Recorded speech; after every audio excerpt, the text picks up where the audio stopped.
Hey there, Grant here. Time for QA number 2.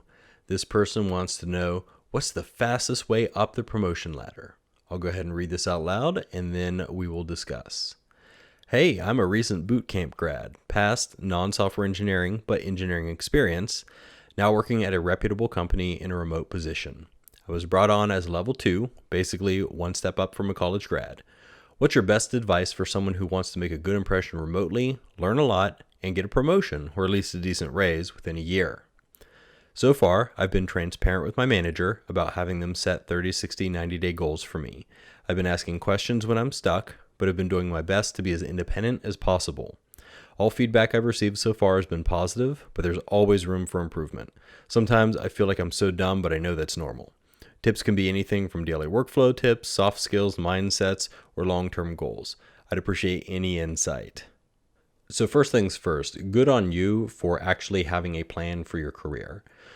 You want to move up in the promotion ladder. That's awesome. You're really thinking about yourself and what skills you need to develop, and you're asking people for help. All of these are good things. So you've really got an edge on all of your competition just from the very beginning here.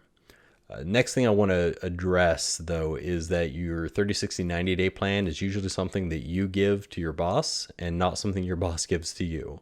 It'd be awesome if leaders would tell us exactly what they want us to do, but generally, you come in with a skill set to a team, your boss has goals, and your 30, 60, 90-day plan is to inform your boss of how you're going to contribute to their goals. So think about that problem in reverse and how are you going to contribute to the software portfolio? Not what do you need to do for your boss to say, check, check, check, check. You have made it to the next level of your career. Because you're hired to perform the role of software engineer. You're not hired to promote. Promotion comes from being a great software engineer. So before I move into your question, though, one of the things I want to do is kind of discuss the assumptions here. There's a lot of assumptions baked into your question, and I would love to dive right into your question from the start, but I don't think we can quite do that without discussing the context around your question. So let's go ahead and do that now. And we'll start by discussing your career 5-10 years from now. So I know that you want to promote quickly. You even mentioned something about a year, right? At least getting a raise within a year. Totally possible. But talking about promotions, we're going to be thinking in terms of years from now, not months or even a year from now. So you don't know if you're going to be a software developer 5 or 10 years from now. That is something that's going to come with time. You're still relatively brand new to the field. You may not be a college grad fresh out in their first gig. You were hired on as a level 2, but you're not a senior developer yet. So you don't have 10 years of experience to look back on. You haven't learned all the ropes. You're just very excited and ready to move forward, which is a good thing. But I want you to start thinking in terms of this is a marathon and not a sprint in your career. In 5 years from now, 10 years from now, you may not even be a software developer anymore. You may get into this career and realize that you like being an analyst or a scrum master or some other role on the team more than you actually like being a software engineer. Or you may be in a leadership position. You may go to the dark side like I did and go into management. Or you may be in a technical leadership position rather than software engineer. In those situations, my advice to you is going to change. So one of the assumptions here is you're going to remain a software engineer. Okay? We're just going to assume that up front. The next assumption that we have to make is that you're going to be the same type of engineer 5 or 10 years down the road as you are today.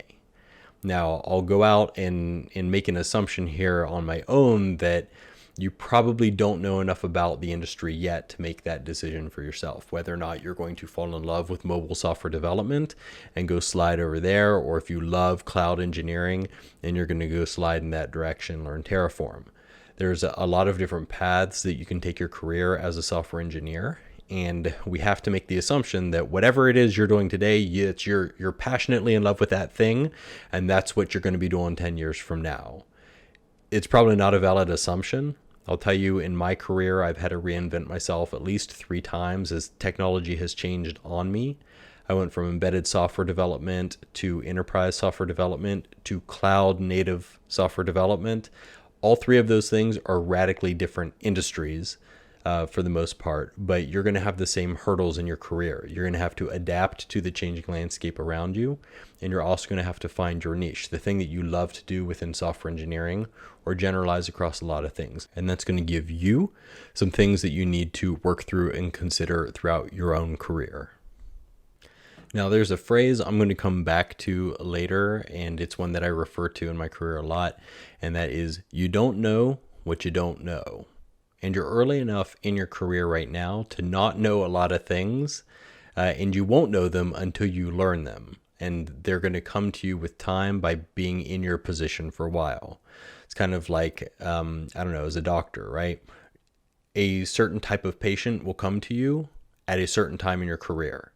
Like, you can't make that event happen sooner than it's just naturally going to happen. And the same thing is going to happen to you as a software engineer. There are going to be certain bugs that you have to solve, certain problems, and those things are going to come to you with time in your position, and you can't make them happen faster. It's just how the world operates. This bug appears at this point in time, and you are the one who gets to debug it. Congratulations. You're going to learn some really cool things through that experience, but you can't force that experience to happen sooner because you don't know to look for that experience. So you're early enough in your career right now where I would encourage you to dabble in all sorts of things. If you don't know about mobile development, pick it up and figure it out. If you don't know anything about embedded development, get a Raspberry Pi and start banging away at it and figure it out. All of these things are going to be skills that you can develop in your career. They're going to teach you what you do and do not like to do in the industry, and then focus your career around that. So let's move forward, assuming that you love your current specialty. Now, I'll admit that I don't know you personally, but I do know that you have motivating factors for yourself in your career. And just reading through your question, it sounds like having a title of senior is one of the motivating factors for you, and there's nothing wrong with that. It's one of my motivating factors too. I really like the title tech lead. I like the title senior. And so getting those positions has mattered a whole lot to me in my career. For other people, money is the motivating factor. I've known plenty of people to take a step down in title, but still be compensated at the higher levels because you've got pay bands, and these pay bands overlap one another. So there's some bandwidth there in between the two pay grades that you will get paid the same no matter what your title is. So you need to figure out for yourself what your motivating factor is. And if senior having that title is the motivating factor for you, something that you need to consider is that with the title comes additional risk and responsibility to you in your career. By the time you are a senior engineer in your career and on a team, you need to be the go-to person for problems.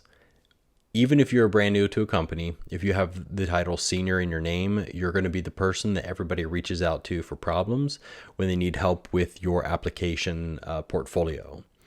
And you may or may not know the answer, but as a senior, you know how to get the answer. So until you have those skills, you should probably stay away from the senior title. Even though I know, again, you're eager to get that title, it comes with a lot of responsibility. And if you can't do the job as well as a senior can, then you're going to put yourself at risk. On the other hand, maybe the title actually isn't what's motivating you like I think it is. Maybe the pay is. Maybe you want to be a senior because you think they get paid more. Well, as I said before, there are pay bands that overlap one another between your pay grades in the office. And so in that case, what I try to do is take the level below senior and maximize the amount of money that you get from that position.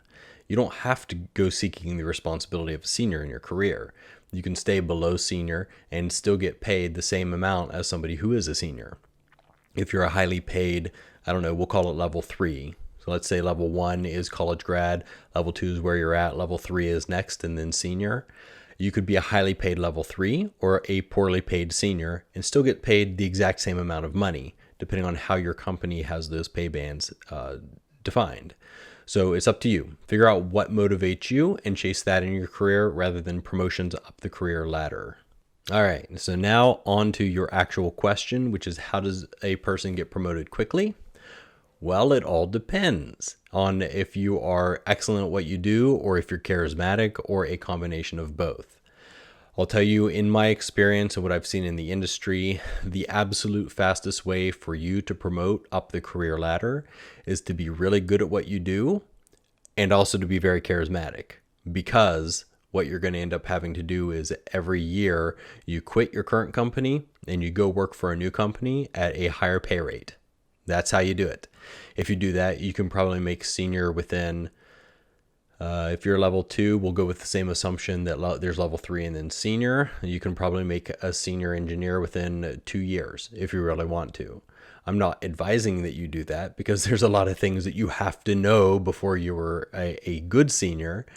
And again, this goes back to the whole you don't know what you don't know, and it'll develop in time as you spend time doing the job. So learn everything that you can as a level 2 before you move up to the level 3 position, and then learn everything that you can as a level 3 before you move up to the level 4. I don't recommend job hopping between companies to get a promotion, although that's the fastest way that will get you a promotion into senior. Unfortunately, this is the path that I took, so I'm speaking from experience here when I say that it hurts when you're a senior and you don't know how to be a senior. I learned how to be a senior in the position, and I would not recommend that. I was just really bad. I should have taken my time in my career. I should have developed myself a little bit more in each stage of my career and not capped out at senior. I think I was 5 years into my career, and that was only because I had spent my entire undergrad career working full time in the office while I was attending school full time, and then also working on side projects in the evenings. So I had a ton of experience that I brought to the table, but it was just not the same caliber as I would have gotten had I worked professionally 5 years before becoming a senior. Instead, I took like 3 years of my undergraduate degree, 2 years of professional life, merged that all together before I became a senior engineer. So don't follow my example, follow my advice. And even if you do say ignore my advice and follow my example anyways, there's no guarantee it's going to work out for you. I got extremely lucky that it did work out for me. And I could have set myself back 5 years in my career by job hopping, and I could have got myself into a position where I couldn't get hired anywhere because I was too poorly developed and too late in my career to get the positions that I needed. So if I had to advise you on how to develop your career, here's how I would do it. I'd encourage you to find a company that you like working for, a company with good values that has fair compensation. And from there, I would stay at least 5 to 6 years. When you go into the industry, the expectation as a manager is that you can promote every 2 years. Some people go a lot faster than that. Some people take a lot longer. But I would say the average person is able to promote within 2 years. And it completely depends on you and your personal development. I started this episode by saying that you've got a leg up on the competition because you're actually thinking about your career. And so you're probably well ahead of that 2-year time and position mark. And these are not rules that I use as a manager. I'm not timing people for their 2-year mark. But generally, that's the trend that I've seen is someone is ready for that next position in 2 years. They've been working hard. They've got an idea of what that next level looks like. They've had enough stuff come to them that they've developed their career and are ready for that next hop. I've also had people, again, that have taken 3 or 4 years to promote to that next level. And in a lot of companies, you're not even eligible for promotion until you've been in your position for 12 months. It doesn't matter if you had 5 years in that position at your last company. At this company, you can't promote for 12 months in position or 18 months. Whatever your company's rules are, it's your company's rules. And there may not be any prevention, but those are the things that you need to know in order to develop your career. You may be chasing a promotion in 12 months that isn't even possible for you.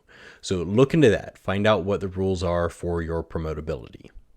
So back on being intentional about your career, what I'd recommend you do at this point in your career in order to make sure you develop well, it would be to set a 1-year plan for yourself. Develop 5 or 6 goals or things that you want to achieve within this year and get that all kind of outlined. Once you've done that, then start thinking 3 to 5 years down in the future. Assume that you continue on the path that you're going and figure out where do you want to be in 3 to 5 years. How fast are you eligible for promotion?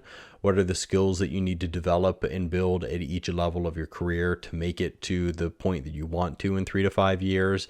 And then start breaking that plan into annual goals and milestones for yourself.